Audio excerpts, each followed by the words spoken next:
And we appreciate all you guys inside the Undefeated rocking with us today. So let us know where you guys are watching from. Run the thumbs up on all these videos, and yeah, let's get it going, Smook. Yeah, man.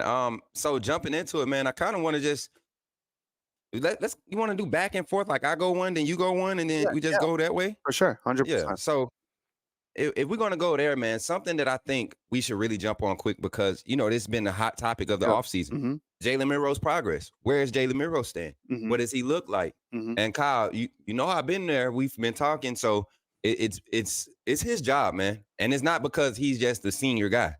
This young man has been getting like a lot of high draft grades. They're projecting Jalen Milroe late first round right now. Mm-hmm.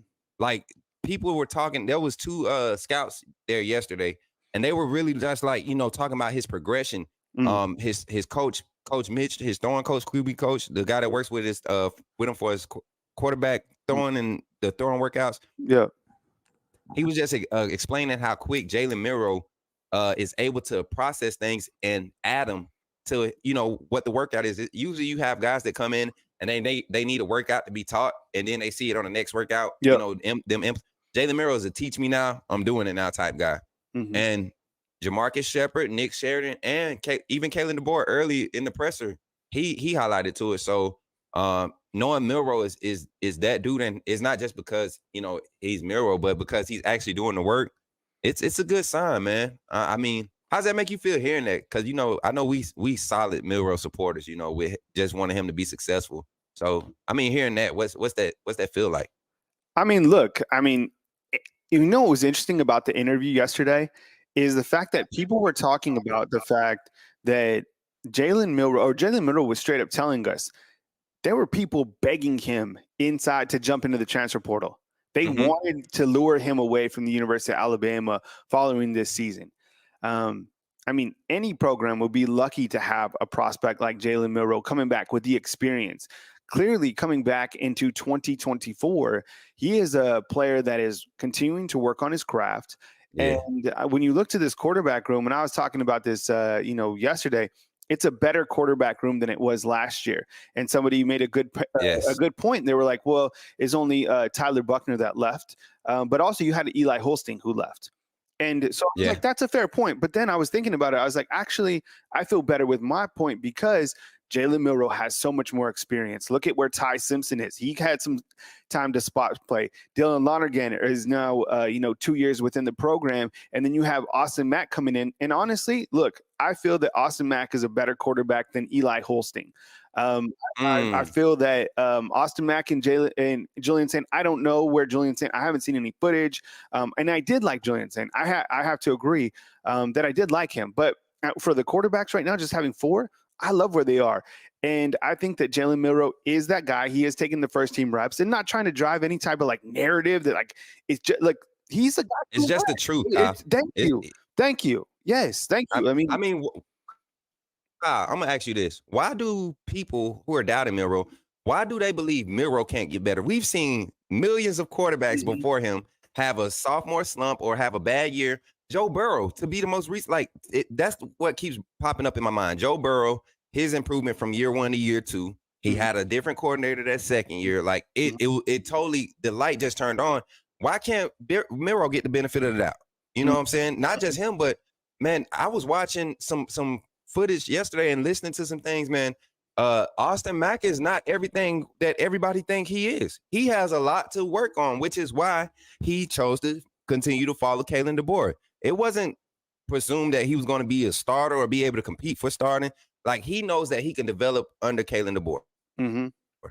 And that's what, the more footage we see, you guys are going to see that. But why do people feel like Milroe can't get better? That's a damn good question. Another thing that I was thinking about too is not only is the quarterback room better this year, but I feel that the quarterback coaches are better this year than they were last year. There are quarterback coaches. That's the thing. We didn't have any last year. Thank you. And that was the thing that I was getting at is look, Tommy Rees, was kind of, it kind of caught my ear was when he was he was doing his press conference last year and he's like, I think of myself more as an offensive lineman. And I was like, what? Yeah. I was like, that's weird. Wait, offensive lineman. Okay. You're a dog, you're in the trenches, but who the hell is going to develop these quarterbacks?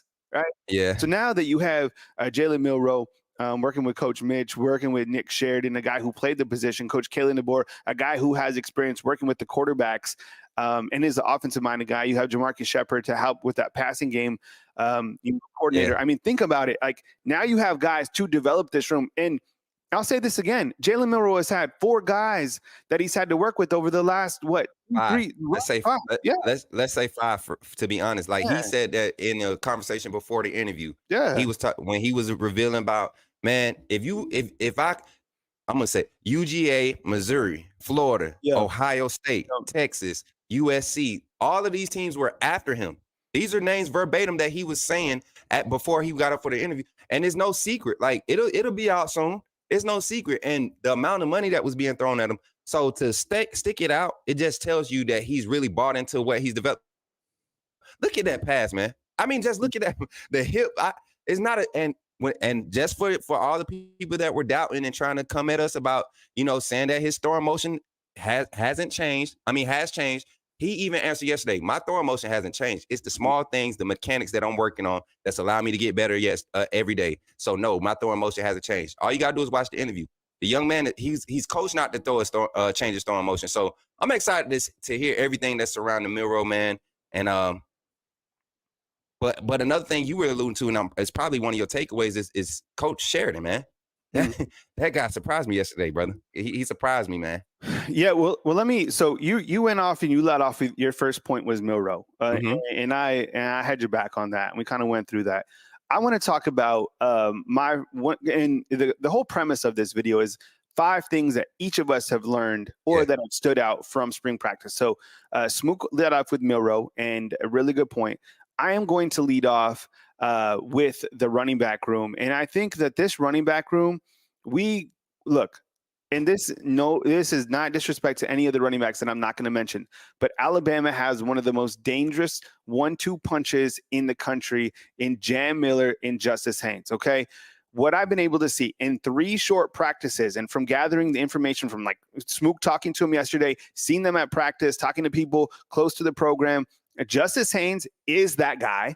Jam Miller, we know he is that guy. Those 2 together on the field are going to be thunder and lightning, whatever you want to call it, for the college football season. When you talk top tandems in the world of college football, and I love tandems. I think Alabama has some really good tandems at running back and I think at the linebacker position. But Jam Miller and Justice Haynes are going to be that guy this season. No, not like driving this high expectation. Like that is 100% the truth.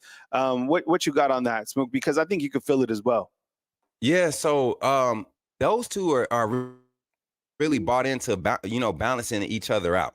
That's the primary thing I got from Justice. Because you know how the interviews work, man. They threw us a curveball, chat. Like we thought we were going to get the same spacing on the field and all that stuff, but they had recruits there, so they were really trying to be tight about media being exposed to them. So when they brought him up to the media room, the press conference room, we were, you had Milroe at the podium, then you had Booker and Kendrick, then Jam and Justice. All of them were in there at the same time. So the spots that I did get were perfect because it's things that you all been asked about.